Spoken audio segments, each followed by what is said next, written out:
नमस्कार. खरं तर आजचा जो व्हिडिओ बनवतोय ना तो खूप इम्पॉर्टंट असणार आहे, कारण का आजच्या या व्हिडिओमध्ये मी खूप गोष्टी कव्हर करणार आहे. एक म्हणजे काय, government colleges versus private colleges. मग मी सगळ्या गोष्टी कन्सिडर करून आजचा हा व्हिडिओ बनवते. म्हणजे त्यांचे गव्हर्नमेंट कॉलेजचे फीज असतील, त्यानंतर तुमचं इन्फ्रास्ट्रक्चर असेल, त्यानंतर तुमचं जे हॉस्टेल फॅसिलिटीज असतील, प्लेसमेंट ऑपॉर्च्युनिटीज असतील, त्यानंतर कल्चरल ॲक्टिव्हिटीज वगैरे, या सगळ्या गोष्टी मी कन्सिडर करून हे कंपॅरिझन केलेलं आहे. त्याचसोबत बीटेक वर्सेस बी याच्यामध्ये काय डिफरन्स आहे, autonomous colleges, non autonomous colleges यांच्याबद्दल, आणि महाराष्ट्रामध्ये गव्हर्नमेंट कॉलेजेस कोणते आहेत, गव्हर्नमेंट एडेड कोणते आहेत, त्यानंतर ऑटोनॉमस कॉलेजेस कोणकोणते आहेत, या सगळ्या गोष्टी मी आजच्या व्हिडिओमध्ये डिस्कस करणार आहे. कारण तर आजचा जो व्हिडिओ आहे ना तो एंडिंगपर्यंत नक्की बघा. कारण का पुढची जी काउन्सिलिंग प्रोसेस आहे, ज्यावेळी तुम्हाला कॉलेज सिलेक्ट वगैरे करायचे असतात, आपल्याला एक आयडिया असली पाहिजे की कोणती कॉलेजेस गव्हर्नमेंट आहे, त्याच्यामध्ये काय गोष्टी इन्क्लूड असणार आहे, याची फीज किती असणार आहे, ते जाणून घेणं खूप गरजेचं आहे. म्हणूनच आजचा हा व्हिडिओ बनवतोय. त्यामुळे आजचा जो व्हिडिओ आहे ना तो एंडिंगपर्यंत नक्की बघा. चॅनलला लाईक करा, शेअर करा आणि सबस्क्राईब देखील करा. आता सगळ्यात इम्पॉर्टंट आणि एक गोष्ट काय, सगळ्या विद्यार्थ्यांना काय वाटतं की गव्हर्नमेंट कॉलेजेस म्हणजे टॉप असतात. आता जर बघाल तर पालकांचं एक स्वप्न असतं की माझ्या मुलानं गव्हर्नमेंट कॉलेजला शिकावं, आणि पूर्वी हे खूप ट्रेंडिंगला होतं की गव्हर्नमेंट कॉलेजमध्ये इंजिनिअरिंग करणं हे खूप म्हणजे प्रेस्टिजियस मानलं जायचं. परंतु आताची सिच्युएशन काय आहे हे तुम्हाला सांगणं खूप गरजेचं आहे. कारण का पहिल्यासारखी आता गव्हर्नमेंट कॉलेजेसची जी प्रेस्टिजियस आहे ती आता राहिलेली नाही आहे. मी आता तुम्हाला थोडक्यात सांगतो की गव्हर्नमेंट कॉलेजला ज्यावेळी तुम्ही ॲडमिशन घेता त्यावेळी तुम्हाला फायदा कोणकोणता किंवा बेनिफिट्स कोणकोणते मिळतात. सगळ्यात इम्पॉर्टंट फायदा मिळतो तुमच्या फीमध्ये. फीज गव्हर्नमेंट कॉलेजेसची कंपॅरेटिव्हली कमी असते. जर तुम्ही प्रायव्हेट कॉलेजेस बघाल तर 1 लाख, 1.5 लाख किंवा 2 लाखापर्यंत सुद्धा फीज असतात.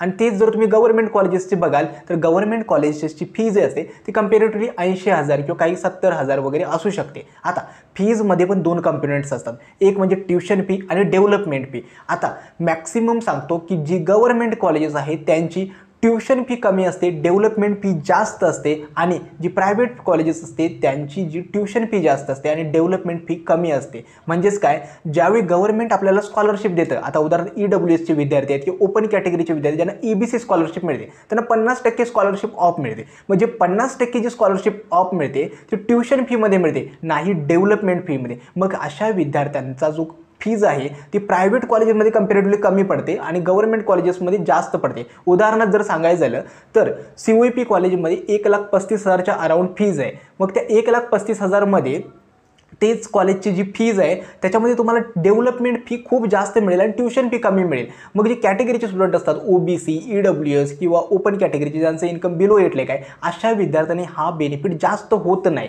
इतकंच सांगायचं आहे. मग गव्हर्नमेंट कॉलेजेसला फीजचा जो इफेक्ट आहे तो खूप चांगला आहे, म्हणजे फीज कमी आहे. आता महाराष्ट्रामध्ये गव्हर्नमेंट कॉलेजेस टॉपची जर सांगायची झाली तर आपलं COEP आहे. COEP आता युनिव्हर्सिटी झालेलं आहे, गेल्या 2 वर्षापासून COEP टेक्नॉलॉजिकल युनिव्हर्सिटी झालं आहे. COEP आहे, त्यानंतर गव्हर्नमेंट कराड आहे, त्यानंतर गव्हर्नमेंट पुण्यामध्ये अवसारी आहे, त्यानंतर गव्हर्नमेंट औरंगाबाद आहे, गव्हर्नमेंट अमरावती आहे, गव्हर्नमेंट नागपूर आहेत. ही काही कॉलेजेस आहेत जी चांगल्यापैकी आहेत. ठीक आहे. मग आता ही गव्हर्नमेंट कॉलेजेसमध्ये ॲडमिशन घ्यावं की प्रायव्हेटमध्ये घ्यावं, दोन तीन तुम्हाला ड्रॉबॅक सांगायचे झाले तर गव्हर्नमेंट कॉलेजेसचे काय, एक तर गव्हर्नमेंट कॉलेजेसला पूर्ण फंडिंग हे सरकारकडून येतं, त्यामुळे या कॉलेजेसची फॅकल्टी असेल, मी कोणत्याही कॉलेजला टार्गेट करत नाही, परंतु जो माझा गेल्या 2-3 वर्षांचा एक्सपिरियन्स आहे, जे अनुभव आहे ते फक्त तुमच्यासोबत शेअर करतोय. एक म्हणजे गव्हर्नमेंट कॉलेजेसमध्ये प्लेसमेंट ऑपॉर्च्युनिटी इतक्या चांगल्या नाही आहेत या मागच्या 2-3 वर्षांपासून तरी. कारण का जर COEP सोडलं तर बाकीची कॉलेजेस इतक्या पण चांगल्या कंडिशन्सला नाहीत, कारण का ऑलरेडी त्यांना पूर्ण गव्हर्नमेंटकडून फॅसिलिटीज मिळतात, त्यामुळे ते जास्त एफर्ट घेत नाहीत की तुम्ही कंपनीज वगैरे या. आणि अपवाद सुद्धा कॉलेजेस आहेत, काही कॉलेजेस तर गव्हर्नमेंट कराड असेल, गव्हर्नमेंट औरंगाबाद, हे चांगले प्लेसमेंट्स पण आहेत. फक्त सांगण्याचा उद्देश इतकाच आहे की फक्त एकच क्रायटेरिया आहे, फी. त्याच्या बेसिसवर तुम्ही गव्हर्नमेंट कॉलेज चूज करू नका. इतर ज्या गोष्टी आहेत प्लेसमेंट्स वगैरे ती सुद्धा बघणं गरजेचं आहे, कारण का गव्हर्नमेंट कॉलेजेसचे स्टॅटिस्टिक्स आहेत ना ते ड्रास्टिकली डिक्रीज झालेले आहेत. तेच जर तुम्ही प्रायव्हेट कॉलेजेस बघा तर मग खूप कंपनीज MNCs वगैरे असतात ना, या प्रायव्हेट कॉलेजेसला व्हिजिट करता इन्स्टेड ऑफ गव्हर्नमेंट कॉलेजेस. मग या गोष्टीसुद्धा तुम्ही कन्सिडर करणं गरजेचं आहे. आता प्रायव्हेट कॉलेजेसबद्दल थोडं सांगतो आणि एक तुम्हाला एक उदाहरण देणार आहे ज्याच्या थ्रू मी तुम्हाला एक्सप्लेन करेल की प्रायव्हेट कॉलेजेस बेटर आहेत की गव्हर्नमेंट कॉलेजेस बेटर आहेत. हा डिसिजन तुम्हालाच घ्यायचा आहे. मात्र मी तुम्हाला आयडिया मात्र नक्की देईल. आता प्रायव्हेट कॉलेजेसबद्दल सांगायचं झालं तर प्रायव्हेट कॉलेजेसमध्ये एकतर तुम्हाला फीज थोडी जास्त पडेल, म्हणजे जर बघाल तर 1 लाख, 1.5 लाखच्या आसपास वगैरे पडू शकते. दुसरं, भलेही जर तुम्हाला प्रायव्हेट कॉलेज भेटत असेल तरीसुद्धा तुम्ही जर कॅटेगरीचे स्टुडंट असाल तर तुम्हाला फीस बेनिफिट्स भरपूर भेटू शकतात. ठीक आहे, हे होतं प्रायव्हेट कॉलेजच्या फी स्ट्रक्चर. आता जर तुम्ही इन्फ्रास्ट्रक्चर बघाल, गव्हर्नमेंट कॉलेजेसपेक्षा प्रायव्हेट कॉलेजचं इन्फ्रास्ट्रक्चर असू द्यात, त्याच्यानंतर तिथल्या फॅसिलिटीज असू द्यात, त्यानंतर फॅकल्टीज आणि प्लेसमेंट या गव्हर्नमेंट कॉलेजेसपेक्षा प्रायव्हेट कॉलेजेस, सगळ्याच प्रायव्हेट कॉलेजेसची गोष्ट मी करत नाही आहे. जी चांगली कॉलेजेस आहेत ना मोजकीच त्यांच्याबद्दलच करतोय. यांच्यामध्ये या फॅसिलिटीज असतील, प्लेसमेंट्स आहेत, खूप चांगले आहेत. मग या ज्या प्लेसमेंट्स आहेत, कारण काय होतं असं की जर या प्रायव्हेट कॉलेजेसने यावर्षी चांगल्या कंपनीज नाही आणल्या, त्यांचे रेकॉर्ड प्लेसमेंटचे चांगले नाही केले, तर त्यांना पुढच्या वर्षी ॲडमिशन्सच मिळणार आहे ही भीती त्यांना असते. त्यामुळे ते जास्त एफर्ट घेतात की आपल्या कॉलेजच्या प्लेसमेंट जास्तीत जास्त कशा व्हाव्यात. आणि आपलं अल्टिमेट एम काय असतं की 4 वर्षानंतर एक सिक्युअर जॉब, एक बेस्ट प्लेसमेंट ऑफर आपल्या हातात असावी, हेच आपले एम असतं. मग आता प्रायव्हेट कॉलेज निवडावं की गव्हर्नमेंट कॉलेज निवडावं? एक तर सांगतो, सगळ्यात इम्पॉर्टंट आहे गव्हर्नमेंट कॉलेजची रँकिंग, जी सगळ्यात इम्पॉर्टंट आहे. भलेही ते प्रायव्हेट असू देत किंवा गव्हर्नमेंट असू देत, जर एखादं चांगलं कॉलेज तुम्हाला मिळतं आहे ना, तर ती तुम्ही नक्की प्रेफर करा. गव्हर्नमेंट आहे किंवा जे प्रायव्हेट आहे याच्यावरती वेळ खर्च करू नका. प्रायव्हेट कॉलेजेसचा ड्रॉबॅक जर सांगायचं झाले, एक तर तुम्ही बघाल तर हल्ली सगळीकडे ही प्रायव्हेट कॉलेजेस पसरले आहेत. सगळे स्कॅम्स वगैरे असतील, डोनेशन्स, मॅनेजमेंट सीट्स या सगळ्या इकडे पसरलेले आहेत. फक्त यांचा फायदा हाच मिळतो की चांगलं इन्फ्रास्ट्रक्चर मिळतं, फॅसिलिटीज चांगल्या मिळतात, प्लेसमेंट ऑपॉर्च्युनिटीज पण चांगले आहेत. मग तुम्हाला काय निवडायचं आहे हे यासाठी एक मी कंपॅरिझन करतो. आता 2 कॉलेजेस आपण कन्सिडर करूया. एक आहे आपलं COEP college of engineering Pune, जे टेक्नॉलॉजिकल युनिव्हर्सिटी महाराष्ट्राचं नंबर 1 कॉलेज आहे. आणि दुसरं जे माझंच कॉलेज आहे PICT कॉलेज, ज्याच्यामध्ये मी शिकतोय. या PICT कॉलेज आणि COEP यांच्याबद्दल मी थोडक्यात कंपेअर करतो. COEP गव्हर्नमेंट कॉलेज आहे, त्याच्यानंतर PICT प्रायव्हेट कॉलेज आहे. आता फीज जर तुम्ही गोष्ट बघाल तर विचार करा, गव्हर्नमेंट कॉलेज असून सुद्धा COEPची फीज आहे ती अराउंड 1,35,000च्या आसपास आहे. आणि PICTची फीज आहे ती प्रायव्हेट कॉलेज असून COEPपेक्षा कमी आहे, 98,000 आहे. म्हणजे समजा जर आत्ता COEPमध्ये ॲडमिशन घेतलं असतं आणि मी समजा EWS कॅन्डिडेट आहे किंवा ओपन कॅन्डिडेट आहे बिलो 8 लाख इनकम, तर मला COEPमध्ये ॲडमिशन घेताना आता अराउंड 90,000 to 98,000 भरावे लागले असते. माझ्या कॅटेगरी असून सुद्धा 50% ट्युशन फी माफ होऊन सुद्धा. आणि तेच जर मी PICTमध्ये ॲडमिशन घेतलं असतं तर मला 50,000 ते 55,000मध्ये माझी दर वर्षाची फीज पडली असते. हे जर फीचं कंपॅरिझन, म्हणजे आपला एक गैरसमज असतो ना की प्रायव्हेटला जास्त असते, गव्हर्नमेंटला कमी, असं काही नाही आहे. ठीक आहे. दुसरं कंपॅरिझन म्हणजे काय, जर तुम्ही बघाल तर PICT जे आहे नॉन ऑटोनॉमस आहे, म्हणजे युनिव्हर्सिटीला ॲफिलिएटेड आहे. ती या वर्षीपासून ऑटोनॉमस व्हायचं म्हणतायत. त्याच्यानंतर जे COEP आहे, ते COEP जे असणार आहे ना, ते टोटली ऑटोनॉमस आहे, म्हणजे त्यांचा स्वतःचा युनिव्हर्सिटी एक्झाम्स वगैरे कंडक्ट करतात, कारण की ती स्वतः युनिव्हर्सिटी आहे. थर्ड जो डिफरन्स आहे ते म्हणजे काय, जर प्लेसमेंट बघाल तर COEPच्या प्लेसमेंटच्या बरोबरच्या प्लेसमेंट्स PICT प्रोव्हाइड करतात. जर तुम्ही बघाल तर PICTची CS आणि IT ब्रँच आहे ना, ती COEPच्या CSला कम्पीट करणार आहे, कारण का प्लेसमेंटचा ऑपॉर्च्युनिटीज आहे ते PICT एक शार्प एज आहे प्लेसमेंटच्या बाबतीत.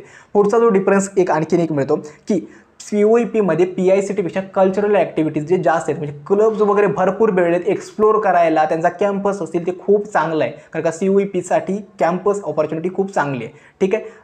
PICTचा ड्रॉबॅक किंवा त्यांच्यासाठी एक ऑपॉर्च्युनिटी काय, PICTचा कॅम्पस छोटा आहे, परंतु इथं कल्चरल म्हणजे जे कोडिंग कल्चर आहे ते COEPपेक्षा बेटर आहे, कारण का इथे कोडिंगचे जे इव्हेंट्स आहेत, जे अकॅडमिक्स आहे ते कंपेरेटिव्हली COEPपेक्षा मला स्ट्रॉंग वाटतं. हे माझं कॉलेज म्हणून मी माझं गुणगान गात नाही आहे की कॉलेज वगैरे आहे मी तिथे शिकतोय म्हणून, परंतु हे जेन्युइन कंपॅरिझन मी केलेलं आहे. त्याच्यानंतर आता दुसरं म्हणजे काय, जर तुम्ही बघाल की सगळ्या ब्रँचेसमध्ये, आता COEPमध्ये सगळ्या ब्रँचेस आहेत, ते मेकॅनिकल आहे, इलेक्ट्रिकल आहे, सिव्हिल आहे, मेटलर्जी आहे, मॅन्युफॅक्चरिंग सायन्स आहे. तेच जर तुम्ही PICT बघाल फक्त टेक ब्रँचेस तुम्हाला दिसतील, म्हणजे CS आहे, IT आहे, ENTC आहे, इलेक्ट्रॉनिक्स आहे, म्हणजे AI, म्हणजे गेल्या वर्षीपासून डेटा सायन्स ब्रँच स्टार्ट झालेले आहे. मग ह्या फक्त टेक ब्रँचेस ज्या आहेत त्या फक्त PICTमध्ये मिळतात आणि COEPमध्ये मग सगळ्या ब्रँचेस आहेत. ठीक आहे. हे होतं जनरल कंपॅरिझन. म्हणजे आता तुम्हाला एक आयडिया आली असेल की एक प्रायव्हेट कॉलेज आणि एक गव्हर्नमेंट कॉलेज यांचं कंपॅरिझन मी जसं तुम्हाला सांगितलं. आता डिसिजन तुमचा आहे की तुम्हाला चूज करायचं आहे की प्रायव्हेट आणि गव्हर्नमेंट कॉलेज. परंतु माझं सजेशन जे असणार आहे मी शेवटी तुम्हाला देईल. आता तुम्हाला आणखी एक गोष्ट आहे की BTech आणि BE मध्ये काय डिफरन्स आहे.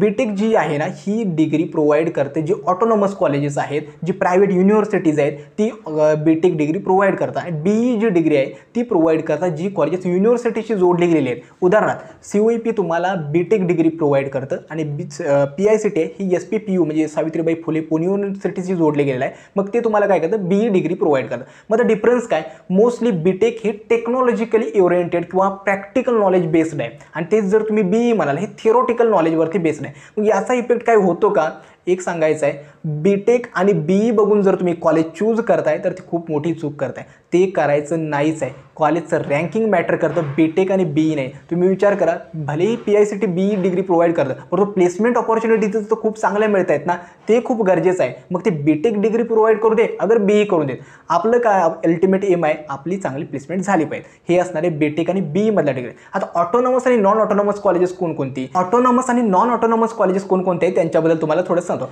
ऑटोनॉमस कॉलेजेस म्हणजे काय, तर अशी कॉलेजेस ज्यांचा सिलेबस स्वतः ते डिक्लेअर करतात, म्हणजे ती युनिव्हर्सिटीशी जोडलेली नसतात, ती स्वतः सिलेबस डिक्लेअर करतात, एक्झाम स्वतः कंडक्ट करतात, स्वतःचं टाइम टेबल असतं, स्वतःचं शेड्यूल असतं, युनिव्हर्सिटीशी डिपेंड नसतात. मग ऑटोनॉमस कॉलेजेस कोणकोणते आहेत, तर COEP आपलं आहे, VIT वगैरे आहे, त्याच्यानंतर VJT आहे, ही ऑटोनॉमस कॉलेजेस आहेत. आणि जी नॉन ऑटोनॉमस कॉलेजेस आहेत, मग त्याच्यामध्ये PICT येतं, DY पाटील येतं, AISSMS वगैरे, ही जी कॉलेजेस आहेत ती नॉन ऑटोनॉमसमध्ये येतात. पण नॉन ऑटोनॉमसमध्ये एकतर ड्रॉबॅक काय असतो, एक तर या कॉलेजेसचा सिलेबस युनिव्हर्सिटी डिटरमाइन करतं, युनिव्हर्सिटी एक्झाम करतं. जर एखादे बॅकचे वगैरे एक्झाम्स वगैरे असतील तर ते खूप वेळाने होतात. ते जर ऑटोनॉमस कॉलेजमध्ये लवकरात लवकर जर एखाद्या विद्यार्थ्यांचे फेल वगैरे झाले असतील तर लवकर एक्झाम करतात आणि विषय त्यांचे क्लिअर करून टाकतात. मात्र इथं नॉन ऑटोनॉमसला तुम्हाला युनिव्हर्सिटीवरती डिपेंड राहावं लागतं. हाच बेसिक डिफरन्स आहे. आय होप आजचा हा व्हिडिओ समजला असेल.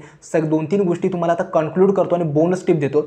एक, कॉलेजचं रँकिंग मॅटर करतं. इट डझंट मॅटर तुम्ही BE करताय, BTech करताय की ऑटोनॉमसमधून करताय, नॉन ऑटोनॉमस करताय. जर चांगलं कॉलेज मिळतं, टॉपचं कॉलेज मिळतं आहे, तर या गोष्टी कन्सिडर करू नका की ते गव्हर्नमेंट आहे, नॉन गव्हर्नमेंट आहे.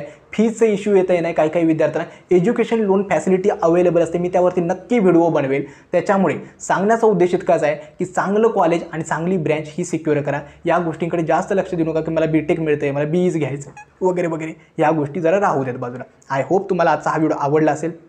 आजचा हा व्हिडिओ कसा वाटला हे देखील मला कमेंट सेक्शनमध्ये कळवा. आजचा हा व्हिडिओ मी येथेच थांबवतो. धन्यवाद.